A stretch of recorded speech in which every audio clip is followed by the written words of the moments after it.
We're going to tell you that story. And it's been 1 year since President Trump won. Our town hall panel here to discuss his accomplishments and what is left to be done in year 2, 3, and 4.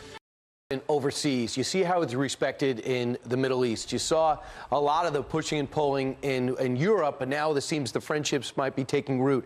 And then you see how it's respected in Asia, as so far, with the biggest moves being with Putin tomorrow and today with China. What are you seeing, how we're represented? America should be proud of his diplomacy. He's been doing so well internationally, but domestically, I think we have touched on a lot of the statistics about Donald Trump's successes in the last year.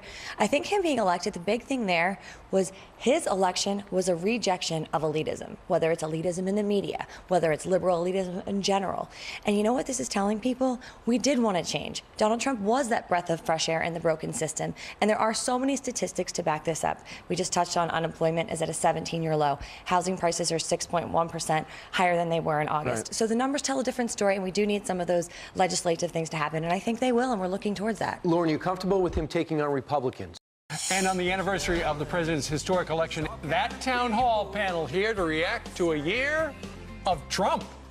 I'm proud to say that we're all American.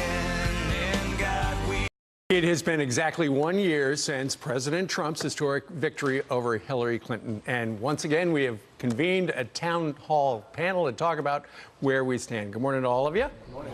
All right, show of hands. Who a year ago was positive that Hillary would win?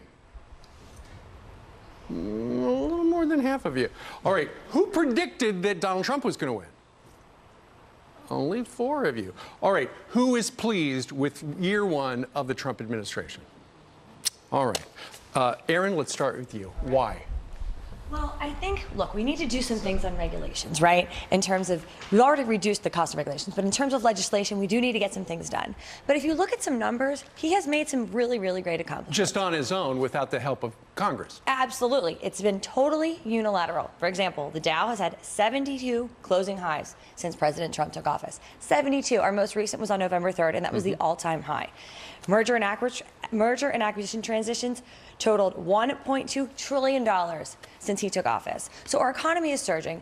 Unemployment is down below almost 4%, which is a 17-year low. He has done a lot of great things for our economy. Okay, so it's been exactly 1 year since President Trump's historic victory over Hillary Clinton. In a short time, there's been a business-like approach to fixing problems in Washington.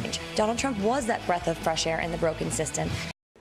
Coming up next, it's the 1 year anniversary of President Trump's historic election win.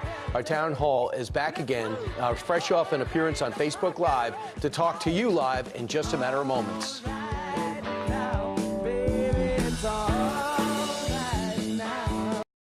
Former apprentice contestant, Trump supporter. You wanted to come on this morning. We were talking in the green room. You wanted to give your opinion about gun control. Absolutely. Well, and I've been a Trump supporter since the beginning. I've known him for well over a decade, and I even was traveling in the swing state of Pennsylvania with Ivanka, so I know the family very well.